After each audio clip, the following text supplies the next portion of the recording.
కోరిక ఈ ప్రణాళిక పరిమళించాలని నా ప్రార్థన విజ్ఞాపన నిత్య మహిమలో నిలవాలని నా కోరిక ఈ ప్రణాళిక పరిమళించాలని నా ప్రార్థన విజ్ఞాపన నిత్య మహిమలో నిలవాలని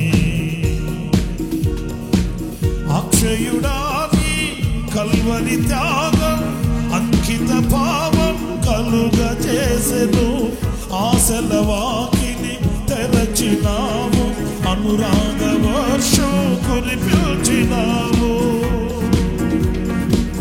అక్షయుడాని కల్వరి త్యాగం అంకిత భావం కలుగ చేసెను ఆశల వాకిని తెరచినావు అనురాగ వర్షం కురిపించినావు నా హృదయములో ఉప్పొంగెనే కృతజ్ఞతా సముద్రమే నీ సన్నిధిలో స్తుతి పాడనా నా హృదయ విద్వాంసుడా నా హృదయములో ఉప్పొంగెనే కృతజ్ఞతా సముద్రమే నీ సన్నిధిలో స్తుతి పాడనా నా హృదయ విద్వాంసుడా నా కోరిక ఈ ప్రణాళిక పరిమళించాలని నా ప్రార్థన విజ్ఞాపన నిత్య మహిమలు నిలవాలని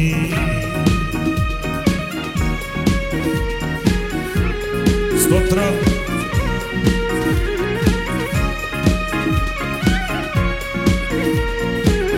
చప్పట్లు కొడుతూ ప్రభువును స్తుతించి మహిమ పడతాం.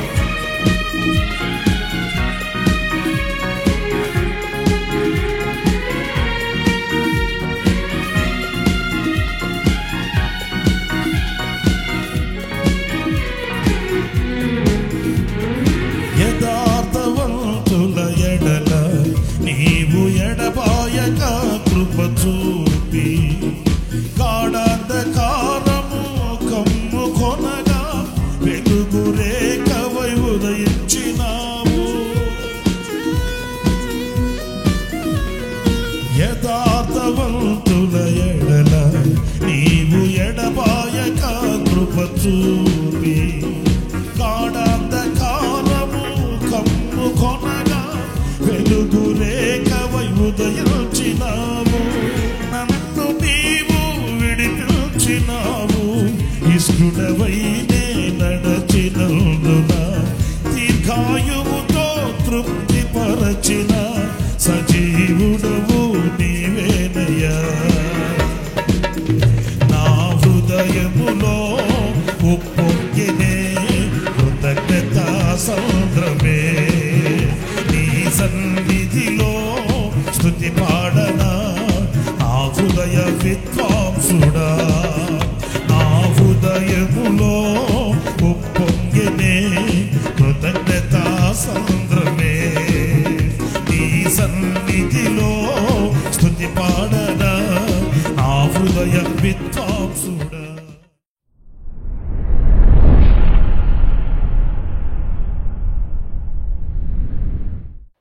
Praise the lord.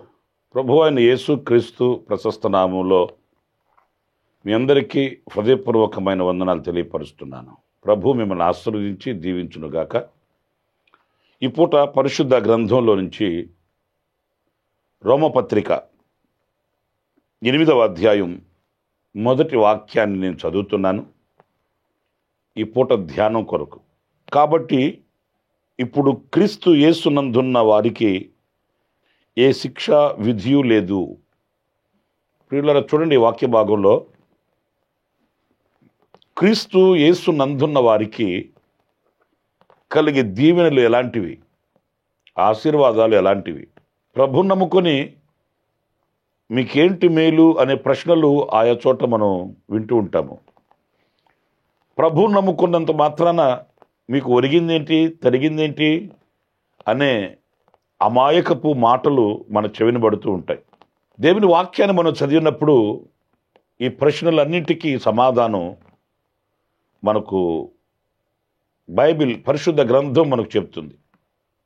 ఎందుకంటే కొన్ని మాటలు మనకు వేదననే కలిగించిన, కొన్ని మాటలు మనకు ఆలోచననే కలిగించిన, వాటన్నిటికీ సమాధానం పరిశుద్ధ గ్రంథం దగ్గరికి మనం వెళితే సుస్పష్టంగా వాక్యం మనతో మాట్లాడుతుంది. మరి ప్రభువుని నమ్ముకుంటే ప్రభునందు మనకు కలిగేది ఏంటి అనంటే శిక్ష తొలగించబడుతుంది, శిక్ష తప్పించబడుతుంది. అంటే యేసుక్రీస్తు నందు ఎంత ఘోరమైన పాపం చేసినప్పటికీ ఆ వ్యక్తికి ఆశ్రయం ఉంటుందా? యేసుక్రీస్తులో ఒక లోకానుసారమైన బ్రతుకు బ్రతికి తమకు మనసుకు తోచినట్లుగా నడిపించబడి ఆ తర్వాత పరుగు పరుగున ఆయన సన్నిధికి వెళ్ళి ఆయనలో చేరిపోతే, లేక ఆయన యందు నిలిస్తే ఇక అతను చేసిన పాపాలన్నీ తప్పిపోయినట్లేనా? ఈ ప్రశ్నలన్నీ మన మనస్సులో మెదులుతాయి. అయితే ఒకటి వాక్యం చెప్తున్న మాట ఏంటంటే, ఎవరైనప్పటికీ తమ అతిక్రమములు ఒప్పుకొని వాటిని విడిచిపెడితే అతడు కనికరింపబడుతాడు అని వాక్యం చెప్తుంది. యేసుక్రీస్తులో పాపం చేయడానికి పర్మిషన్ ఉందని కాదు, యేసుక్రీస్తు పాపం చేసిన వ్యక్తికి ఆశ్రయమై వెన్నుతట్టి నడిపిస్తాడని కాదు. తాను చేసింది తప్పు, తాను చేసింది పాపం, అది దేవునికి విరోధమైన కార్యం అని గ్రహించి ఇక ఎన్నటికీ అతడు వాటి జోలికి వెళ్ళక కనికరాన్ని, కటాక్షాన్ని, కృపను వేడుకుంటే ఆ పశ్చాత్తాప్తుడైన వ్యక్తికి ఆయన ఏమాత్రం కూడా వెన్ను చూపేవాడు కాదు. పశ్చాత్తాపడిన వ్యక్తిని కటాక్షించకుండా, కనికరించకుండా ఆయన దాటిపోయేవాడు కాదు.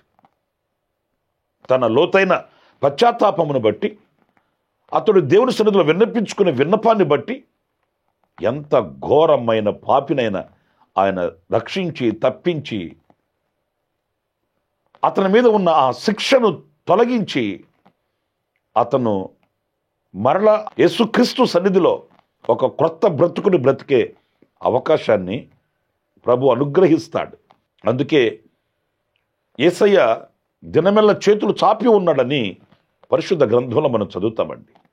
ఎవరి కొరకు ఆయన చేతులు చాపి ఉన్నాడు? మంచి వాళ్ళ కొరకు, ఆయనను ప్రేమించే వారి కొరకు, ఆయనను ఆహ్వానించే వారి కొరకు కాదు, లోబడనొల్లని ప్రజల వైపు. ఎందుకు లోబడనొల్లని ప్రజల వైపు ఆయన చేతులు చాపి ఉన్నాడు అంటే, ఆయనను గుర్తించి పవిత్రతను ఆశించి ఎవరైనా ఆయన దగ్గరకు పరిగెత్తుకొని వచ్చి తాను చేసిన అవిధేయతల నిమిత్తమై, పాపము నిమిత్తమై పశ్చాత్తాపడితే వారికి ఆశ్రయమై రక్షణ చూపిస్తాడు, రక్షకుడై ఉంటాడు. అంతేకాదు శిక్ష తప్పిస్తాడు, తొలగిస్తాడు. నా ప్రియమైన సహోదరులారా, ఆశ్రయుడైన యేసుక్రీస్తు ఎంత ఉన్నతమైన భవిష్యత్తుని మనకు ప్రసాదిస్తాడు. ఉన్న ఆ శిక్షను తప్పించి ఎలా ఒక నూతనమైన బ్రతుకును ప్రసాదిస్తాడు అనేది గుర్తించిన వ్యక్తి ఆయనతో స్నేహించకుండా, ఆయనతో జీవించకుండా ఉండలేడండి. అది దేవుడు మనకు అనుగ్రహించిన గొప్ప భాగ్యం అని చెప్పుకోవాలి. ఎందుకంటే ఆజ్ఞ అతిక్రమమే పాపం అన్నప్పుడు, ఆ పాపం మనిషిని వేధిస్తూ ఉన్నప్పుడు, ఆ పాపమే మరణానికి దారి చూపిస్తున్నప్పుడు, ఆ కఠోరమైన క్లిష్ట పరిస్థితుల్లో నుంచి విడిపించి, తప్పించి, రక్షించి మనల్ని మానవత్వం కలిగిన మనుషులకు సమసమాజంలో నిలబెట్టడం అనేది దైవత్వపు స్వభావం, దేవునిలో ఉన్న గుణలక్షణమని మనం భావించాలి. కనుక యేసుక్రీస్తులో మనకు దొరికింది ఏంటి? ఆయన యందు మనకున్న ఆశీర్వాదం ఏంటంటే మన శిక్ష తప్పింది. యేసుక్రీస్తుల్లో మనకు ఆ శిక్ష పటాపంచలవుతుంది.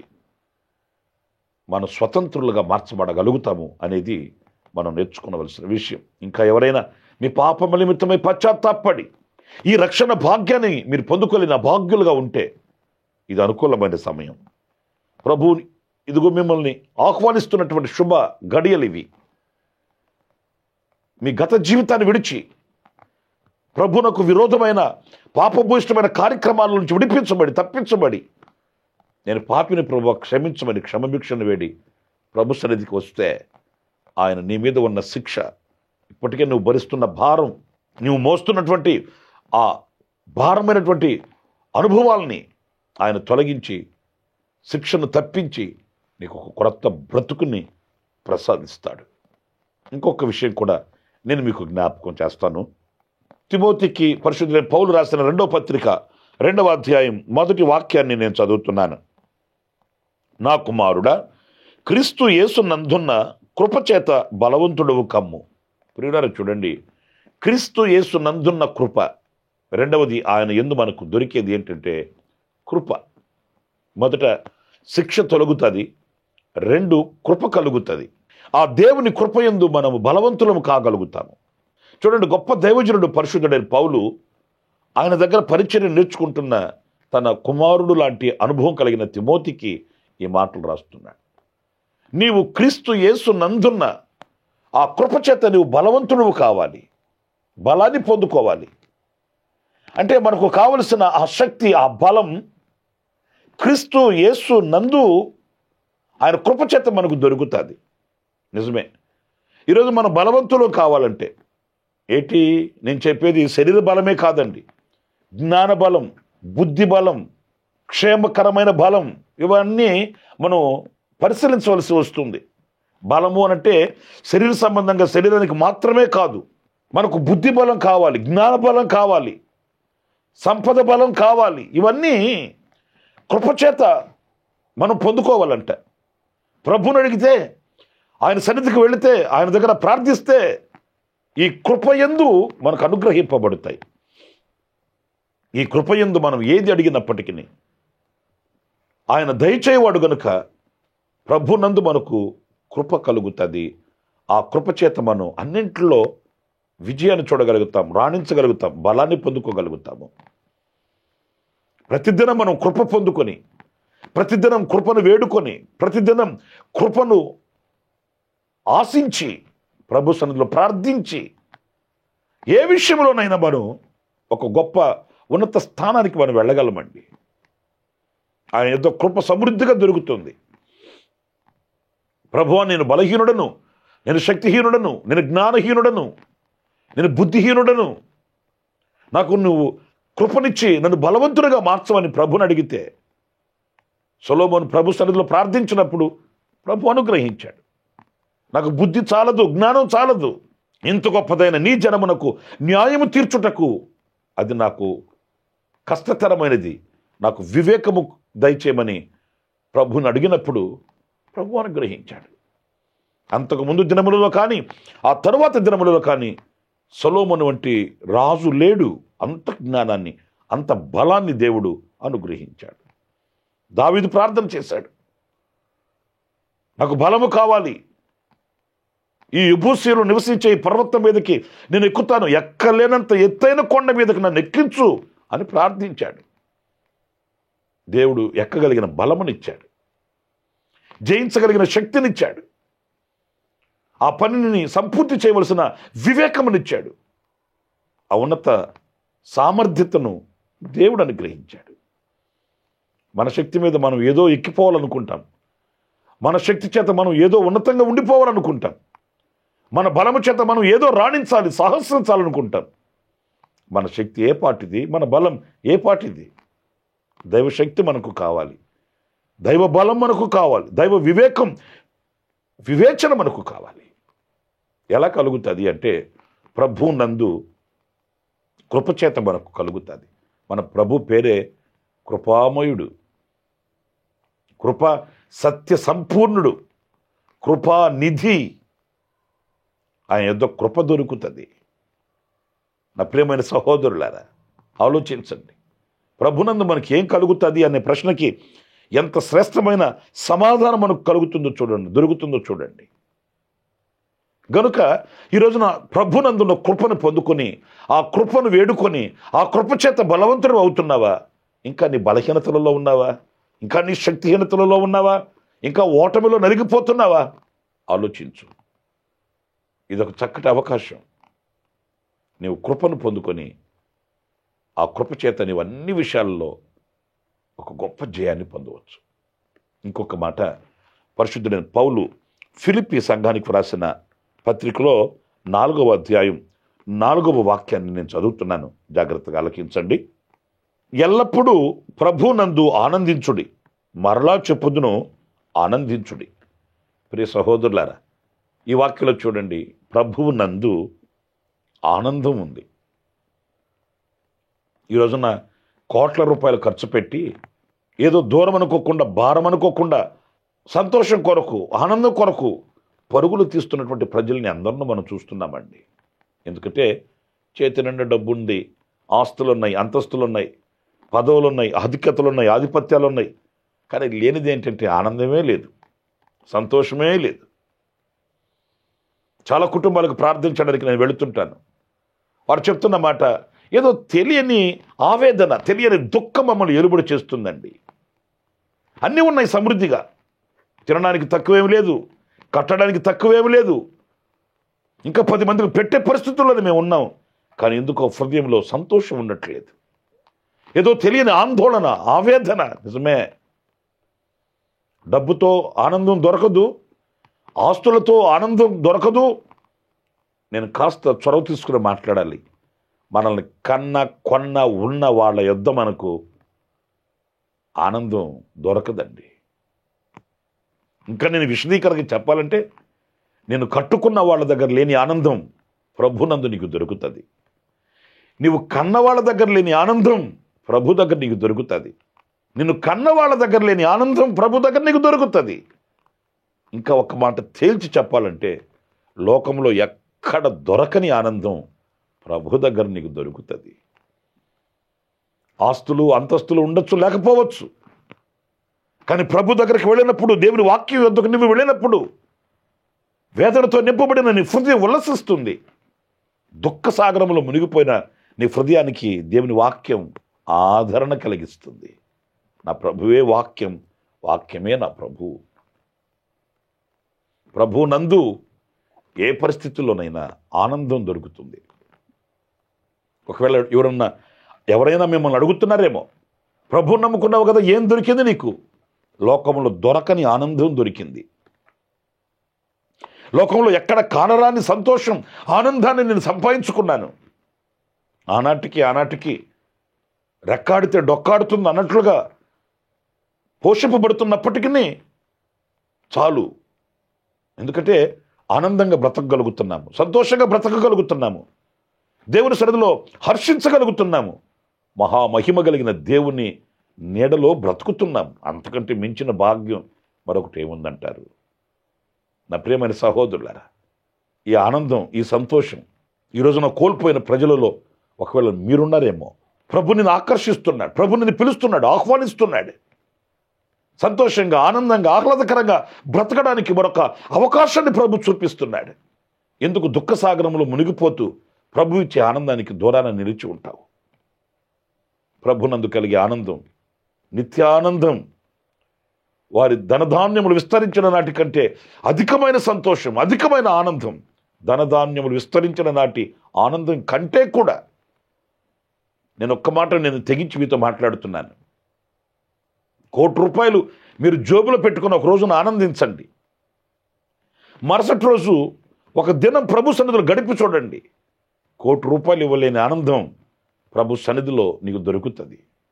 ఎక్కడ మీకు లోకంలో దొరకని ఒక నిత్యానందం, శాశ్వతమైన ఆనందం దేవుని సన్నిధిలో ప్రభు దగ్గర మీకు దొరుకుతుంది. ఆ ఆనందం మీ సొంతం చేసుకోవాలని కోరుకుంటూ నేను ఈ మాటలు మీకు తెలియపరుస్తున్నాను. నా ప్రియమైన సహోదరులారా, ప్రభువు నందు ఏ శిక్ష విధి లేదు. ప్రభునందు కృప దొరుకుతుంది, ప్రభునందు ఆనందం ఉంది. ఈ ఆనందం చేత నా ప్రభు మిమ్మల్ని ఉల్లసింప చేయుగాక. ఈ ఆనందం చేత నా ప్రభు మిమ్మల్ని దీవించునుగాక. నిత్యానందము మీ తలల మీద ఉండునుగాక. తలలు వంచండి, చిన్న ప్రార్థన. సత్యస్వరూపైన ప్రభువా, మీకు వందనాలు. మీ యొద్ద మాకు దొరికే దీవెనలన్నీ, ఆశీర్వాదాలన్నీ ఎన్నో ఉన్నాయి. వాటిలో ఒక 2-3 విషయాలు మేము తలంచుకుంటూ వచ్చాము.